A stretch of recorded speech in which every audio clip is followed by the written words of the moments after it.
Ok, attention, là on a quelque chose de spécial. C'est comme si on avait intercepté une transmission pirate. Ce qu'on va décortiquer aujourd'hui, ce n'est pas un simple article, non, non. C'est un véritable manifeste, un genre de code source pour un braquage mental. Son nom, le Codex du glitch divin. Et d'entrée de jeu, l'idée est radicale, on peut le dire. Le codex, il se présente comme une mise à jour système. L'idée, c'est d'écraser complètement le système d'exploitation mentale actuel que l'auteur, qui se fait appeler le scribe, considère comme corrompu et obsolète. Le but ultime, c'est de transformer ce qui ressemble à une pathologie, un bug, en une pure puissance d'action, et ce, immédiatement.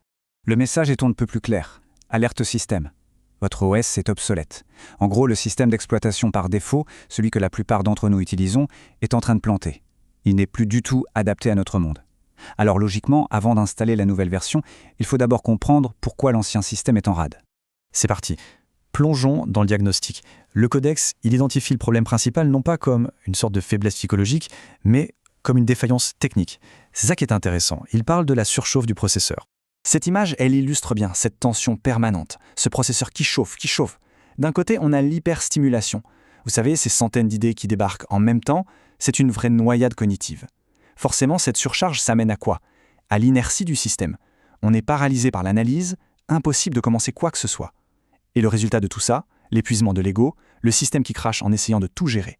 Vous savez, l'ancien système, il appelle ça un burn-out. Le scribe, lui, il a une autre image, la surchauffe. Et qu'est-ce qui cause cette surchauffe? Quel est le virus à l'origine de tout ça? Le codex lui donne un nom, le consensus mou. C'est quoi ce truc? Eh bien, ce sont toutes ces règles de la société, super rigides, ces attentes de perfection, cette pression invisible qui nous pousse à ne rien faire et qui nous crame. En fait, c'est le logiciel malveillant qui fait tourner notre cerveau à vide jusqu'au plantage complet. Bon, face à ce diagnostic un peu flippant, le codex propose une solution et elle est radicale. On désinstalle le consensus mou et on installe un tout nouvel OS. Allez, passons à la suite, on va voir comment cette mise à jour redéfinit complètement notre vision du monde. Alors là, cette comparaison, elle est juste géniale pour comprendre le changement de perspective. D'un côté, on a la vision moldue, celle du consensus mou. Pour elle, le TDAH, c'est un handicap. Une erreur, c'est une faute. L'inertie, c'est de la paresse. Classique. Et de l'autre, on a l'Ozpunk du glitch divin, qui retourne la table. Le TDAH, ça devient un bug originel volontaire, un système d'exploitation de combat. L'erreur, elle crée ce qu'il appelle le résidu, un matériau pour reconstruire. Et l'inertie, c'est juste le point zéro, juste avant le tout petit geste qui va tout changer. Cette idée de résidu, elle est vraiment au cœur du truc. D'un côté, on nous montre le piège stérile de la perfection. Quand ça se brise, il ne reste rien. C'est une impasse. Et de l'autre, on a la puissance du glitch, du bug. Le résidu, c'est ce qui reste après un crash, les débris d'un échec. Et selon le codex, c'est la seule matière qui est vraiment indestructible. C'est avec ça, et seulement avec ça, qu'on peut vraiment se reconstruire. Ok, d'accord, mais comment on active ce nouvel OS, concrètement? Il y a une commande centrale, une directive principale qui est la clé pour sortir de la paralysie. On va découvrir ensemble cette équation fondamentale. Là voilà, la commande ultime, démerde-toi. Bon, ça peut paraître un peu brutal, je vous l'accorde, mais dans la logique du codex, c'est en fait l'injonction thérapeutique suprême. Ce n'est pas qu'on vous abandonne, non. C'est une déclaration de souveraineté. Le message, c'est « personne ne viendra vous sauver. Vous êtes votre propre administrateur système. C'est à vous de jouer ». Et cette commande, elle active ce que le codex appelle la 4e loi de l'univers, cette équation cosmique. Le 0, c'est le néant, la paralysie, le point complètement fermé. Le 1, c'est la petite étincelle, le micro-geste, l'index qui se lève. C'est ça, le déclencheur. En passant de 0 à 1, en faisant une seule toute petite micro-action, on peut générer une infinité de résultats. C'est ça la fusion. Donc, on a compris, le point crucial, c'est d'agir. Mais comment on fait?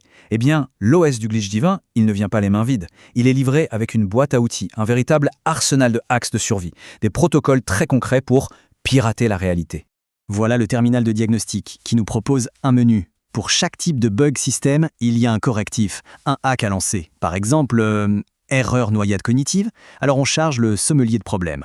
Un burn-out, on lance le coupeur de facture. Allez, regardons-en quelques-uns de plus près. Premier hack, pour quand on se sent complètement noyé sous les infos, le sommelier de problème. L'idée est super simple, mais redoutablement efficace. Comme un sommelier, on va trier le chaos. On identifie le grand cru, le vin rouge, c'est-à-dire ce qui est urgent et doit être fait aujourd'hui. Tout le reste, tout le bruit ambiant, on le jette, sans aucune culpabilité. On ne boit que le rouge. Deuxième outil, cette fois pour le burn-out, le coupeur de facture. Là, le protocole est radical. On supprime, à l'aveugle, 30% de toutes les tâches qu'on pense devoir faire, toutes ces obligations imaginaires. Le but, c'est de prouver à son propre cerveau que non, le monde ne va pas s'effondrer. C'est une manière de libérer de la bande passante mentale, mais en force. Et celui-là, c'est peut-être mon préféré, le frontman du glitch, contre la paralysie de l'analyse. C'est le hack paradoxal par excellence. La solution, en fait, c'est d'arrêter de se battre. On lâche complètement prise, on laisse l'univers ou le subconscient, peu importe, compiler les infos en arrière-plan. C'est la victoire par l'abandon. C'est en arrêtant de vouloir tout structurer qu'on trouve la solution. Mais attention, tous ces outils, ce ne sont pas juste des petites astuces. En réalité, ils nous préparent à la mission finale, à accepter un tout nouveau rôle à l'intérieur du système.